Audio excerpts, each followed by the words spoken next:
Hi ಎಲ್ಲ ವಿದ್ಯಾರ್ಥಿಗಳಿಗೆ Educare Karnataka ಚಾನಲ್ಗೆ ಸ್ವಾಗತ. ಮಾರ್ಚ್ 1, 2025 ನಿಮಗೆ ಕನ್ನಡ ಎಕ್ಸಾಮ್ ಆಗುತ್ತೆ. ಸೊ ಆ ಕನ್ನಡ ಎಕ್ಸಾಮ್ ಏನಿದೆ ಅದರ ಪ್ರಿಪರೇಷನ್ಗೆ ನಿಮಗೆ ಸಹಾಯ ಆಗೋ ರೀತಿ ಕ್ವಶನ್ ಪೇಪರ್ ನ ಅನಲೈಸ್ ಮಾಡಿ ಕೆಲವು ಇಂಪಾರ್ಟೆಂಟ್ ಪಾಯಿಂಟ್ಸ್ ಅನ್ನ ಈ ವಿಡಿಯೋದಲ್ಲಿ ಹೇಳ್ತಾ ಇದೀವಿ. ಅಂದ್ರೆ ಯಾವ ರೀತಿ ಪ್ರಿಪೇರ್ ಆಗಬೇಕು ಅಂತ ಕೆಲವು ಇಂಪಾರ್ಟೆಂಟ್ ಪಾಯಿಂಟ್ಸ್ ಅನ್ನ ಹೇಳ್ತಿದೀವಿ. ಅದನ್ನ ಗಮನದಲ್ಲಿ ಇಟ್ಕೊಂಡು ನೀವು ಪ್ರಿಪರೇಷನ್ ನಡೆಸಿದ್ರೆ ಒಳ್ಳೆ ಸ್ಕೋರ್ ಮಾಡೋದಕ್ಕೆ ನಿಮಗೆ ಹೆಲ್ಪ್ ಆಗುತ್ತೆ. ಮೊದಲದಾಗಿ 80 ಮಾರ್ಕ್ಸ್ ನ ಎಕ್ಸಾಮ್ ಬರೆಯೋದಕ್ಕೆ 2 hours 45 minutes ಇರುತ್ತೆ. ನಂತರ ಲ್ಯಾಂಗ್ವೇಜ್ ಏನಿರುತ್ತೆ ಅದರಲ್ಲಿ ಬರೆಯೋದು ತುಂಬಾ ಇರುತ್ತೆ.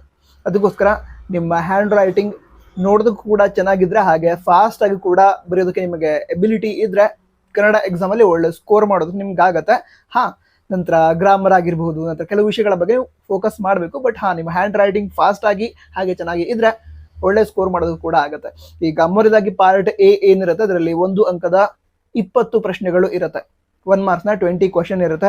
ಅದರಲ್ಲಿ ಮಲ್ಟಿಪಲ್ ಚಾಯ್ಸ್ ಕ್ವಶನ್ ಅಥವಾ ಬಹು ಆಯ್ಕೆ ಪ್ರಶ್ನೆಗಳು 10 ಇರುತ್ತೆ. ಆ 10ರಲ್ಲಿ 3 ಕ್ವಶನ್ಸ್ ಹಾಟ್ಸ್ ಆಗಿರುತ್ತೆ. ಅಂದ್ರೆ higher order thinking skills related question ಆಗಿರುತ್ತೆ. ಆ 3 ಹಾಟ್ಸ್ ಏನಿರುತ್ತೆ ಅದರಲ್ಲಿ ಒಂದು ಗದ್ಯ ಭಾಗದಿಂದ, ಮತ್ತೊಂದು ಪದ್ಯ ಭಾಗದಿಂದ, ಮತ್ತೊಂದು ದೀರ್ಘ ಗದ್ಯ ಭಾಗದಿಂದ ಬರುತ್ತೆ. ನಂತರ ಬಾಕಿ ಉಳಿದಂತಹ 7 ಕ್ವಶನ್ಸ್ ಏನಿರುತ್ತೆ MCQ, ಅದು lower order thinking skills related ಆಗಿರುತ್ತೆ, ಈಸಿ ಇರುತ್ತೆ. ನೀವು ಗಮನ ಕೊಡಬೇಕಾಗಿರೋದು ಹಾರ್ಟ್ಸ್ ಬಗ್ಗೆ. ಅಂದ್ರೆ ಡೈರೆಕ್ಟ್ ಅದನ್ನ ಹಾರ್ಟ್ಸ್ ಕ್ವಶನ್ ಏನಿರುತ್ತೆ ಅದನ್ನ ಒಂದು 2 ರಿಂದ 3 ಬಾರಿ ಓದಿದ್ರೆ ಕರೆಕ್ಟ್ ಆಗಿ ಅರ್ಥ ಆಗುತ್ತೆ. ಅರ್ಥ ಆಯ್ತು ಅಂತ ಹೇಳಿದ್ರೆ ಕರೆಕ್ಟ್ ಆದ ಆನ್ಸರ್ ಅನ್ನು ನೀವು ಮಾರ್ಕ್ ಮಾಡಬಹುದು, ಅಥವಾ ಕರೆಕ್ಟ್ ಆದ ಆನ್ಸರ್ ಏನಿದೆ ಅದನ್ನ ಫೈಂಡ್ ಔಟ್ ಮಾಡೋದು ನಿಮಗೆ ಈಸಿ ಆಗುತ್ತೆ. ನಂತರ ಬಿಟ್ಟ ಸ್ಥಳ ತುಂಬಿ, ಅಂದ್ರೆ ಫಿಲ್ ಇನ್ ದ ಬ್ಲಾಂಕ್ ಏನಿರುತ್ತೆ 5 marks ನ ಕ್ವಶನ್ ಏನಿರುತ್ತೆ, ಈ ಫಿಲ್ ಇನ್ ದ ಬ್ಲಾಂಕ್ ಏನಿರುತ್ತೆ ಇದು ಗದ್ಯ ಭಾಗದಿಂದ ಬರುತ್ತೆ. ಓಕೆನಾ? ಸೊ ಗದ್ಯ ಭಾಗವನ್ನ ಪರ್ಫೆಕ್ಟ್ ಆಗಿ ಮಾಡ್ಕೊಂಡ್ರೆ ಈ ಫಿಲ್ ಇನ್ ದ ಬ್ಲಾಂಕ್ ಅಥವಾ ಬಿಟ್ಟ ಸ್ಥಳ ತುಂಬಿ ಅನ್ನೋ ಪ್ರಶ್ನೆ ಏನಿರುತ್ತೆ ಅದಕ್ಕೆ ಆರಾಮಾಗಿ ಆನ್ಸರ್ ಮಾಡಬಹುದು. ಅದಂತರ ಹೊಂದಿಸಿ ಬರೀರಿ ಏನಿರುತ್ತೆ ಅದು ಪದ್ಯ ಭಾಗದಿಂದ ಬರುತ್ತೆ. ಈ ಹೊಂದಿಸಿ ಬರೀರಿಗೆ ಸಂಬಂಧಿಸಿದಂತೆ ನೀವು ಏನನ್ನ ಓದ್ಕೋಬೇಕು ಅಂತ ತಿಳ್ಕೊಳ್ಳೋದಾದ್ರೆ ಪದ್ಯದ ಹೆಸರು ಗೊತ್ತಿರಬೇಕು, ಹಾಗೆ ಕೃತಿಯ ಹೆಸರು ಗೊತ್ತಿರಬೇಕು, ಕವಿಯ ಹೆಸರು, ಅಂಕಿತ ನಾಮ ಇದ್ರೆ ಅದು ಗೊತ್ತಿರಬೇಕು ನಿಮಗೆ.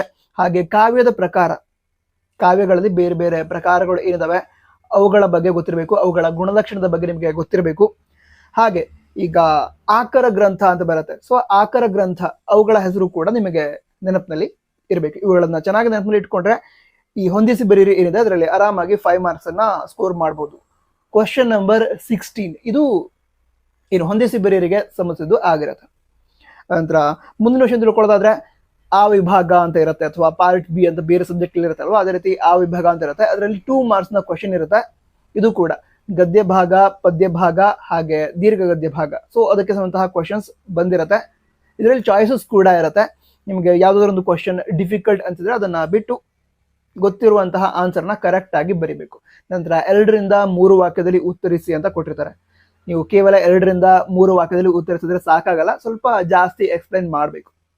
4 ರಿಂದ 5 ವಾಕ್ಯದಲ್ಲಿ ಆ ರೀತಿ ಬರಿಬೇಕಾಗತ್ತೆ. ಅದಕ್ಕೋಸ್ಕರ ಹೇಳಿದೆ ಹ್ಯಾಂಡ್ ರೈಟಿಂಗ್ ಫಾಸ್ಟ್ ಆಗಿ ಕೂಡ ಇರಬೇಕು, ಹಾಗೆ ನೋಡೋದಕ್ಕೆ ಅಂದ್ರೆ ಹ್ಯಾಂಡ್ ರೈಟಿಂಗ್ ನೋಡೋದಕ್ಕೆ ಸುಂದರವಾಗಿ ಕೂಡ ಇರಬೇಕು. ಆವಾಗ ಫುಲ್ ಮಾರ್ಕ್ಸ್ ಈಸಿಯಾಗಿ ಬರುತ್ತೆ. ನಂತರ ಒತ್ತಕ್ಷರ ಅಲ್ಲಿ ಮಿಸ್ಟೇಕ್ ಆಗಬಾರ್ದು.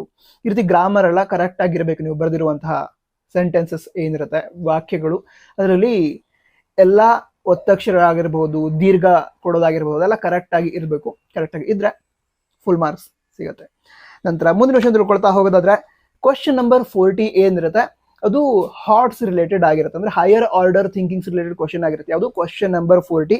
ನಂತರ ಅದು ಪದ್ಯ ಭಾಗಕ್ಕೆ ಸಂಬಂಧಿಸಿದಾಗಿರುತ್ತೆ. ನಂತರ ಪದ್ಯದ ಆಶಯ ಅಂತ ಏನಿರುತ್ತೆ, ಪದ್ಯದ ಆಶಯ ಅಂತ, ಸೊ ಅದಕ್ಕೆ ಸಂಬಂಧಂತಹ ಕ್ವಶನ್ ಸ್ವಲ್ಪ ಡಿಫಿಕಲ್ಟ್ ಆಗುತ್ತೆ. ಯಾಕಂದ್ರೆ ಆ ಕ್ವಶನ್ ನಂಬರ್ 40 ಏನಿರುತ್ತೆ ಅದರಲ್ಲಿ 1 ಅಂಕದ 2 ಕ್ವಶನ್ ಬರುತ್ತೆ. ಅದಂತರ 2 marks ನ ಒಂದು ಕ್ವಶನ್ ಬರುತ್ತೆ. ಆ 1 ಅಂಕದ 2 ಕ್ವಶನ್ಸ್ ಜನರಲಿ ತುಂಬಾ ಈಸಿ ಆಗೇ ಇರುತ್ತೆ.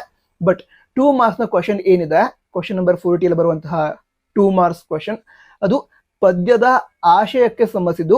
ಅದಕ್ಕೋಸ್ಕರ ಆ ಪದ್ಯದ ಆಶಯ ನಿಮಗೆ ಕರೆಕ್ಟ್ ಆಗಿ ಗೊತ್ತಿರಬೇಕು. ಆ ಟೈಮಲ್ಲಿ ಕರೆಕ್ಟ್ ಆಗಿ ಆನ್ಸರ್ ಮಾಡೋದಕ್ಕೆ ಆಗತ್ತೆ. ಓಕೆ, ಅದರ ಮುಂದಿನ ವಿಷಯ ತಿಳ್ಕೊಳ್ತಾ ಹೋಗೋದಾದ್ರೆ ಭಾಷಾಭ್ಯಾಸ ಅಂತ ಏನು ಇರುತ್ತೆ, ಗ್ರಾಮರ್ ಸೆಕ್ಷನ್ ಅಂತ ಕೂಡ ಹೇಳ್ಬಹುದು. ಅದರಲ್ಲಿ ಫೋಕಸ್ ಮಾಡಬೇಕಾಗಿರೋದು ಅಂತ ಹೇಳಿದ್ರೆ ಅಂದ್ರೆ ಟೋಟಲ್ 6 ಕ್ವಶನ್ ಇರುತ್ತೆ. ಅದಕ್ಕೆ 4ಕ್ಕೆ ಆನ್ಸರ್ ಮಾಡೋದಕ್ಕೆ ಹೇಳಿರ್ತಾರೆ. ಅದರಲ್ಲಿ ನೀವು ಪ್ರಾಕ್ಟೀಸ್ ಮಾಡಬೇಕಾಗಿರೋದು ಅಂತ ಹೇಳಿದ್ರೆ ಈಗ ತತ್ಸಮ, ತದ್ಭವ ಅದಕ್ಕೆ ಸಂಬಂಧಿಸಿರುತ್ತೆ. ಹಾಗೆ ಅನ್ಯ ದೇಶಿ ಪದಗಳು ಆ ರೀತಿ ಇರುತ್ತೆ. ಹಾಗೆ ನುಡಿಗಟ್ಟು ಮತ್ತು ದ್ವಿರುಕ್ತಿ. ಸೊ ಇದಕ್ಕೆ ಸಂತಹ ಪ್ರಶ್ನೆಗಳು ಇರುತ್ತೆ.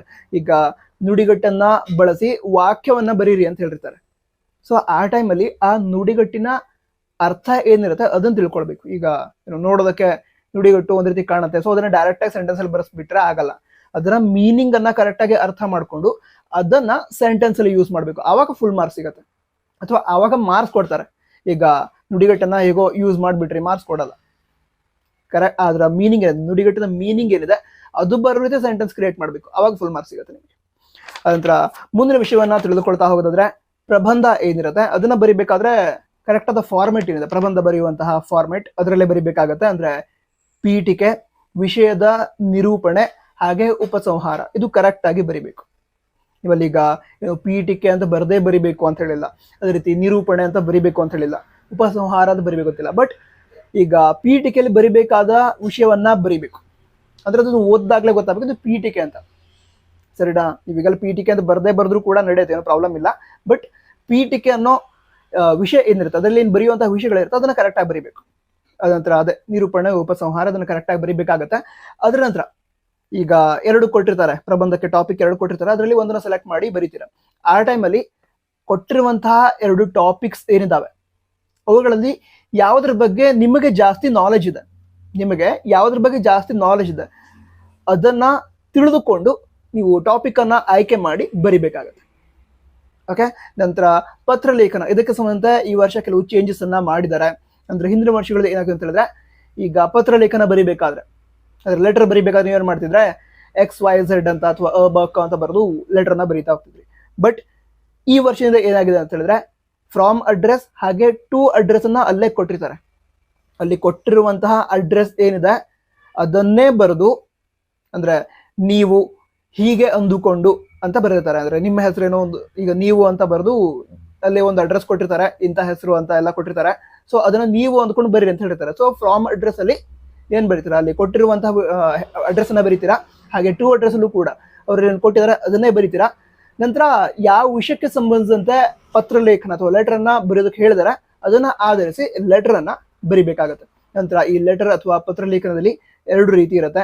ಒಂದು ವ್ಯಾವಹಾರಿಕ ಪತ್ರಲೇಖನ, ಮತ್ತೊಂದು ವೈಯಕ್ತಿಕ ಪತ್ರಲೇಖನ ಅಂತ. ಸೊ ಯಾವುದನ್ನ ನೀವು ಸೆಲೆಕ್ಟ್ ಮಾಡ್ತೀರಾ ಅದಕ್ಕೆ ಸಂಬಂಧಿಸಿದಂತೆ ಬರಿಬೇಕಾಗುತ್ತೆ. 2ರದ್ದು ಫಾರ್ಮೆಟ್ ಸ್ವಲ್ಪ ಚೇಂಜ್ ಆಗುತ್ತೆ, ಅದಕ್ಕೋಸ್ಕರ ಕರೆಕ್ಟ್ ಆಗಿ ಬರಿಬೇಕಾಗತ್ತೆ. ನಂತರ ಅದೇ ಲೆಟರ್ ರೈಟಿಂಗಿಗೆ ಫಾರ್ಮೆಟ್ ಏನಿದೆ ಅದನ್ನ ತಿಳಿದುಕೊಂಡು ಬರೆಯೋದಕ್ಕೆ ಪ್ರಾಕ್ಟೀಸ್ ಮಾಡಿದ್ರೆ ಆರಾಮಾಗಿ ಸ್ಕೋರ್ ಮಾಡೋದಕ್ಕಾಗತ್ತೆ. ನಂತರ ಪತ್ರಲೇಖನಕ್ಕೆ ಸಂಬಂಧಿಸಿ ನೀವು ಗಮನದಲ್ಲಿ ಇಟ್ಕೊಳ್ಬೇಕಾದಂತಹ ಇಂಪಾರ್ಟೆಂಟ್ ವಿಷಯ ಅಂತ ಹೇಳಿದ್ರೆ, ಕಂಪ್ಲೀಟ್ ಆದ ಲೆಟರ್ ಏನಿದೆ ಅಥವಾ ಪತ್ರ ಏನಿದೆ ಅದನ್ನ ಒಂದೇ ಪೇಜಲ್ಲಿ ಬರೀರಿ. ಅಂದ್ರೆ ಇಲ್ಲಿ ಸ್ಟಾರ್ಟ್ ಆಯ್ತು ಅಂತ ಹೇಳಿದ್ರೆ ಅದೇ ಪೇಜಲ್ಲೇ ಎಂಡ್ ಆಗ್ಬೇಕು. ಅಂದ್ರೆ ನೀವು ಪತ್ರಲೇಖನವನ್ನ ಇಲ್ಲೆಲ್ಲೋ ಸ್ಟಾರ್ಟ್ ಮಾಡಿದ್ರಿ ಅದಂತರ ನೆಕ್ಸ್ಟ್ ಪೇಜಿಗೆ ಬಂದು ಎಂಡ್ ಮಾಡಿದ್ರಿ, ಆ ರೀತಿ ಮಾಡೋದಕ್ಕೆ ಹೋಗ್ಬೇಡಿ. ಈ ಲೆಟರ್ ರೈಟಿಂಗ್ ಅನ್ನ ಏನು ಬರೀತೀರಾ ಅದು ಯಾವ ಪೇಜಲ್ಲಿ ಸ್ಟಾರ್ಟ್ ಮಾಡಿರ್ತೀರೋ ಅದೇ ಪೇಜಲ್ಲಿ ಎಂಡ್ ಮಾಡಿ. ಅದಕ್ಕೋಸ್ಕರ ಒಂದು ಹೊಸ ಪೇಜ್ನಲ್ಲೇ ಬರೆದ್ರೆ ಒಳ್ಳೇದು, ಯಾವುದು ಲೆಟರ್ ರೈಟಿಂಗ್ ಅನ್ನ. ನಂತರ ಇದಿಷ್ಟು ವಿಷಯ ಆಗಿತ್ತು. ಬೇರೆ ಏನಾದ್ರು ಡೌಟ್ ಇದ್ರೆ ಕನ್ನಡ ತಿಳಿಸಿ. ಈ ವಿಡಿಯೋ ಸಹಾಯ ಆಗಿದ್ರು ಕೂಡ ಕನ್ನಡ ತಿಳಿಸಿ, ಯಾಕಂದ್ರೆ ಮುಂದೆ ಇದೇ ರೀತಿ ಬೇರೆ ಸಬ್ಜೆಕ್ಟ್ಗಳ ವಿಡಿಯೋವನ್ನ ಮಾಡಬೇಕು ಅಂತಿದ್ದೀನಿ. ಇದು ನಿಮ್ಗೆ ಹೆಲ್ಪ್ ಆಗತ್ತೆ ಅಂತ ಹೇಳಿದ್ರೆ ಮಾತ್ರ ರೆಕಾರ್ಡ್ ಮಾಡ್ತೀನಿ. ಅದಕ್ಕೋಸ್ಕರ ಈ ವಿಡಿಯೋ ಹೆಲ್ಪ್ ಆಗಿದೆಯಾ ಅದನ್ನು ಕೂಡ ತಿಳಿಸಿ. ಅದ್ರ ಜೊತೆಗೆ ಮುಂದೆ ಯಾವ ಸಬ್ಜೆಕ್ಟ್ನ ವಿಡಿಯೋ ಬೇಕು ಇದೇ ರೀತಿ ಅದನ್ನು ಕೂಡ ಕಮೆಂಟ್ ಬಾಕ್ಸ್ ತಿಳಿಸಿ. ಎಕ್ಸಾಮ್ ಚೆನ್ನಾಗಿ ಆಗತ್ತೆ, ರಿಲ್ಯಾಕ್ಸ್ ಆಗಿರಿ, ಹಾಗೆ ಚೆನ್ನಾಗಿ ಪ್ರಿಪೇರ್ ಆಗಿ. All the best. ಜೈ ಹಿಂದ್, ವಂದೇ ಮಾತರಂ.